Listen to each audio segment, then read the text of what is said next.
आइए हम प्रार्थना करें। मेरे मुंह के बोल और हमारे हृदयों का सोच तेरे सामने ग्रहण योग्य हो। हे यहोवा परमेश्वर, हमारी चट्टान, हमारा उद्धार करने वाले, आमीन।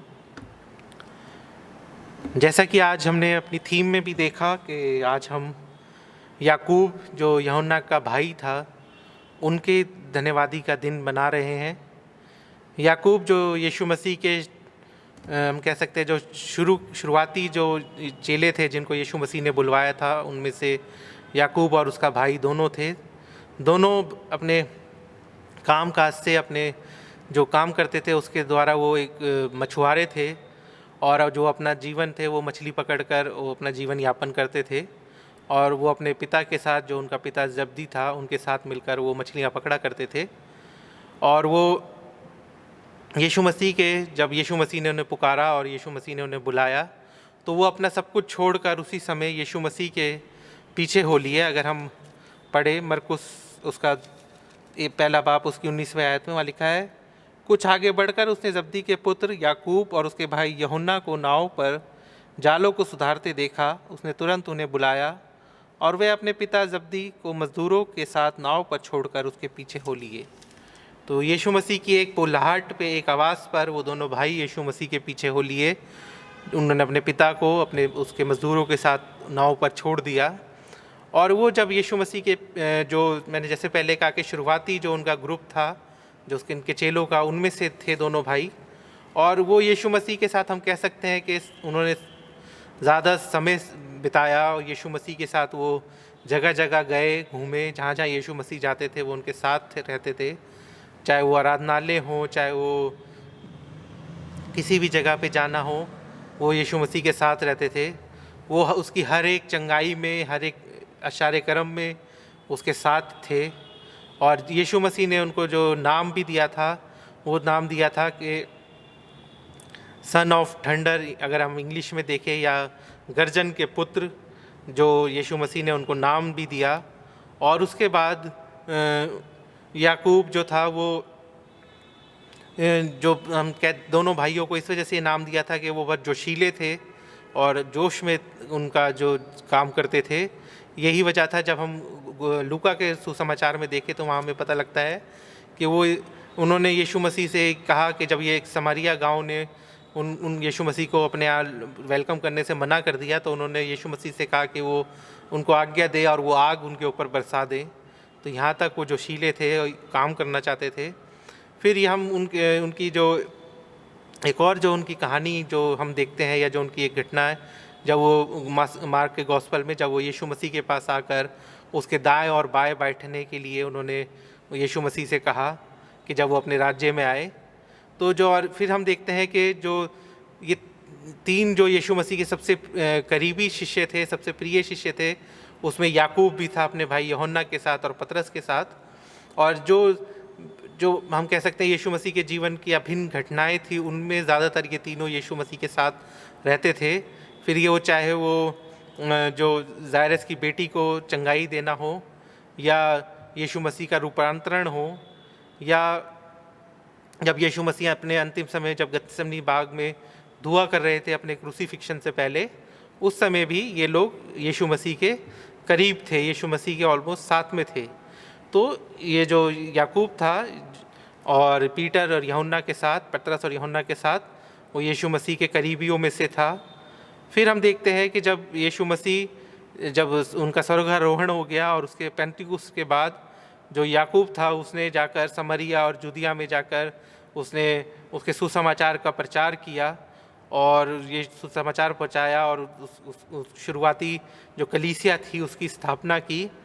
और यहूदियों को खुश करने के लिए जो राजा हेरोदस था उसने याकूब को पकड़ा और उसका गर्दन काट दी, तलवार से गर्दन काट दी। और इस तरह से याकूब जो था वो उसके जो यीशु मसीह के जो 12 चेले थे उनमें से पहला शहीद उसको कहा गया, क्योंकि सबसे पहला शहीद वही हुआ था। क्योंकि हम जानते हैं कि यीशु मसीह के जो चेले थे वो ज़्यादातर उनको शहीद किया गया, ज़्यादातर उनकी जान ली गई, प्रोसिक्यूट किया गया। तो उसमें जो ये याकूब था ये सबसे पहला चेला था जो यीशु मसीह का, जिसको मार दिया गया। तो इस तरह से हम देखते हैं थोड़ा सा सारांश में याकूब के जीवन के बारे में, क्योंकि हम बाइबल में भी याकूब के बारे में हमें ज़्यादा वर्णन नहीं मिलता, और लेकिन अगर हम उसके जो जितना भी हमें उसके बारे में पता लगता है बाइबल के द्वारा, तो हम उससे कुछ चीज़ें जो हैं हम उसके जीवन से हम खुद अपने जीवन के लिए सीख सकते हैं। तो जो सबसे पहला जो चीज़ हम देखते हैं वो है कि यीशु मसीह की पुकार का उत्तर देने में उसने तत्परता दिखाई।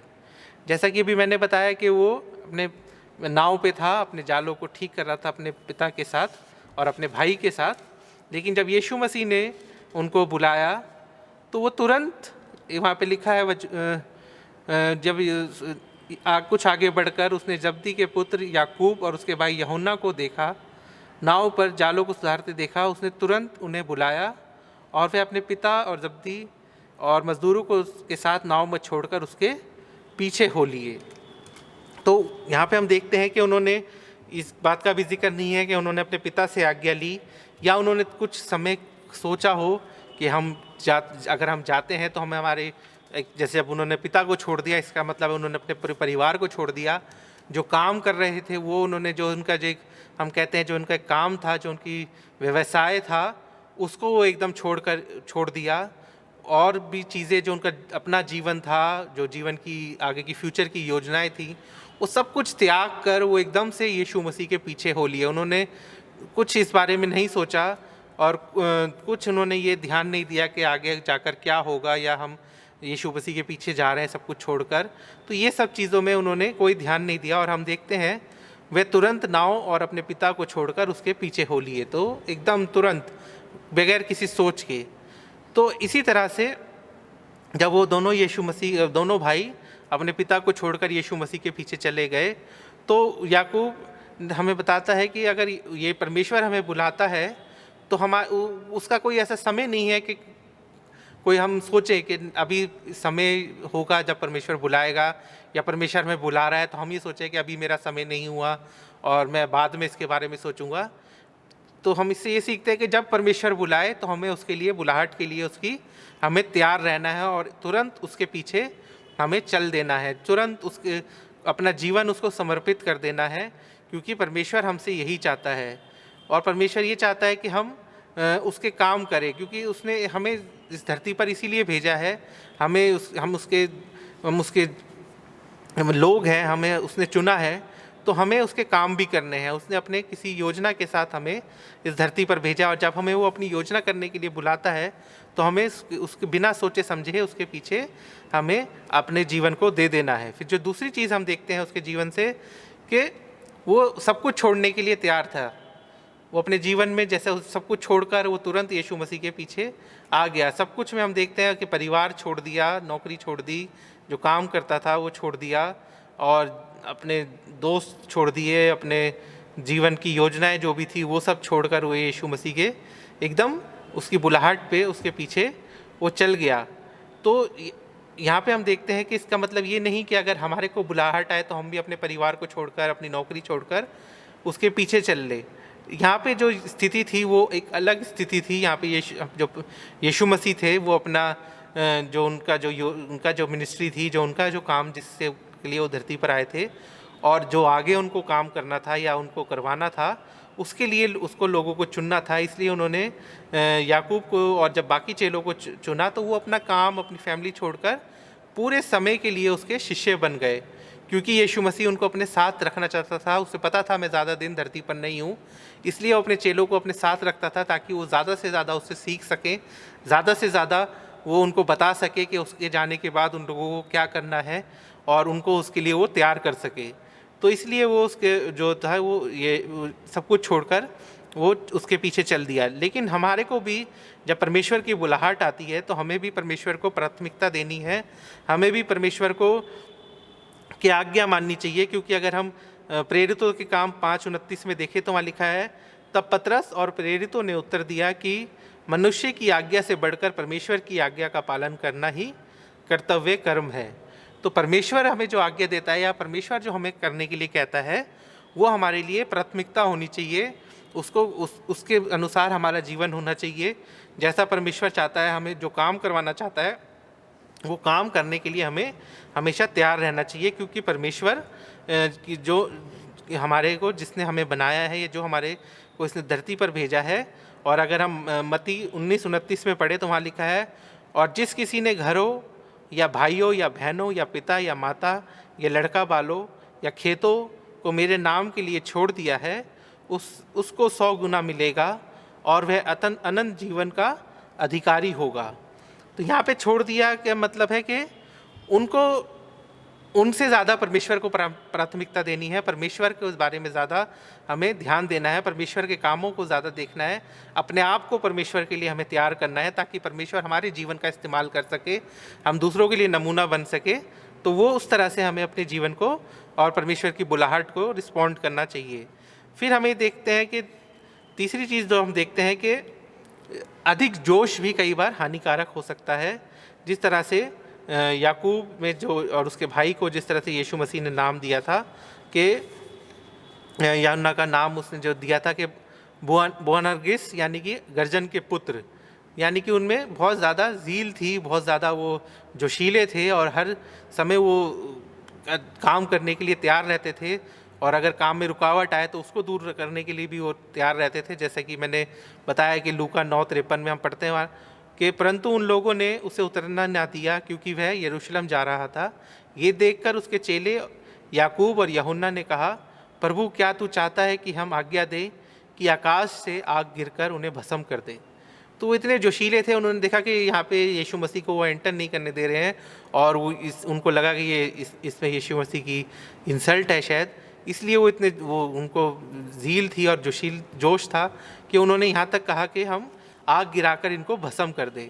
लेकिन यीशु मसीह उसी समय उनको ठीक करता है और उनको बोलता है कि वहाँ लिखा है, परंतु उसने फिर कर उन्हें डांटा, 55 और 56 आयत में लूका 9 की, डांटा और कहा, तुम नहीं जानते कि तुम कैसी आत्मा के हो, क्योंकि मनुष्य का पुत्र लोगों के प्राणों को नाश करने नहीं वरन बचाने के लिए आया है। और वह किसी और गांव में चले गए। तो यीशु मसीह ने उन्हें डांटा और उनको समझाया कि जो मनुष्य का पुत्र है वह नाश करने नहीं परंतु बचाने के लिए आया है। तो ये उनके अंदर जोश था। तो ये कभी कभी ज़्यादा जोश होना भी हानिकारक हो सकता है, और इस वजह से उनको यीशु मसीह ने डांटा भी। उसके बाद जो अगली चीज़ हम देखते हैं उनके जीवन से, अगर हम जो याकूब के जीवन से, वो है कि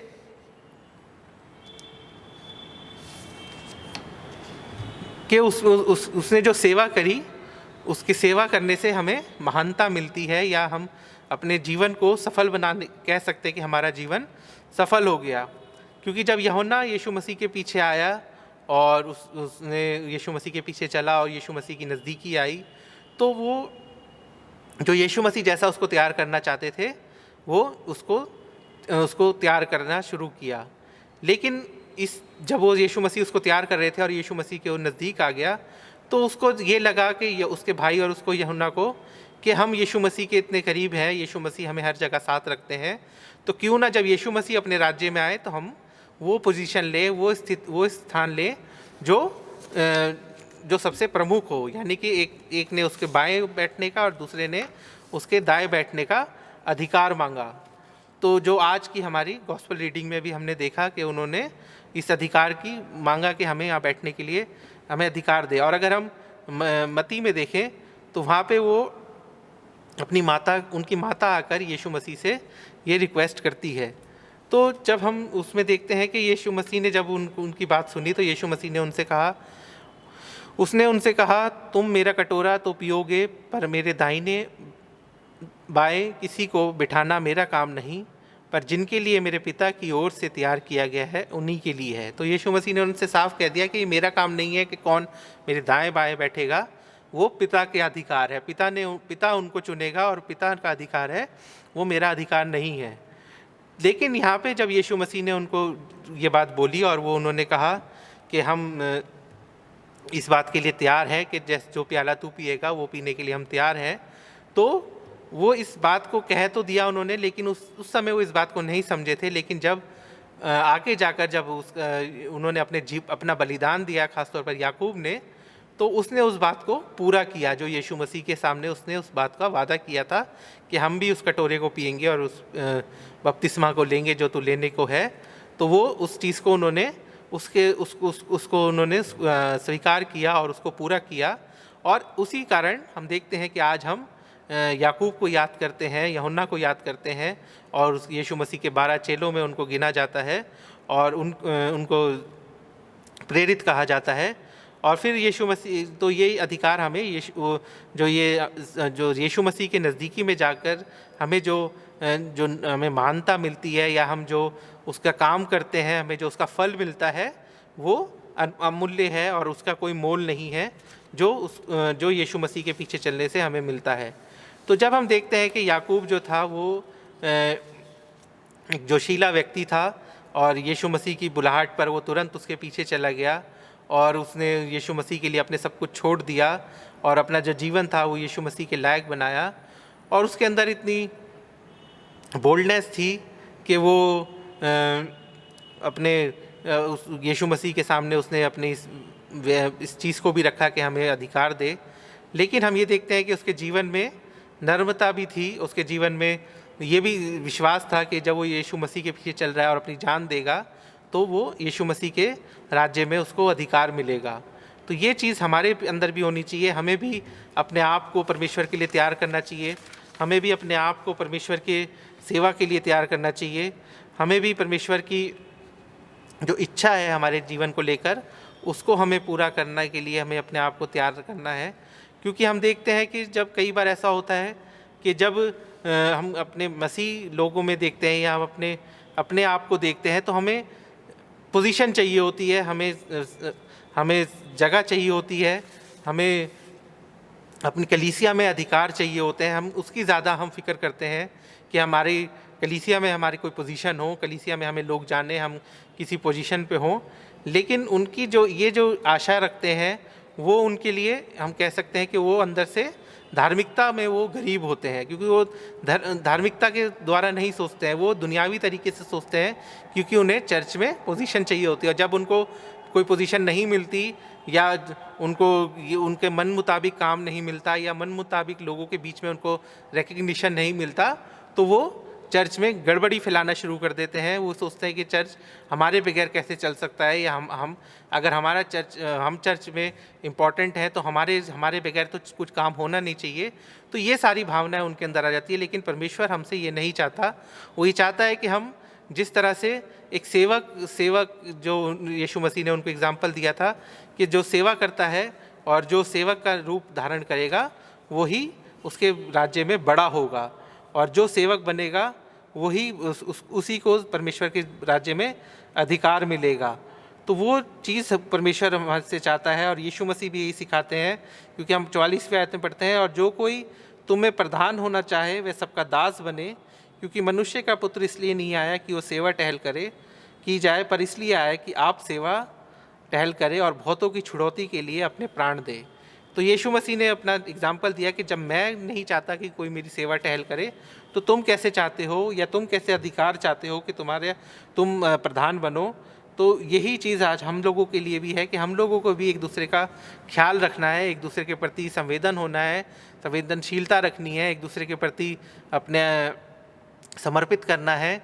जो हमारी कलीसिया में कमज़ोर हैं हमें उनका ख्याल करना चाहिए, ना कि हम ये सोचें कि मैं कैसे कलीसिया का अधिकार पाऊँ, कलीसिया में अपने पोजीशन पाऊँ, अपने ईगो को कैसे पूरा करूँ। वो परमेश्वर हमारे जीवन से नहीं चाहता है।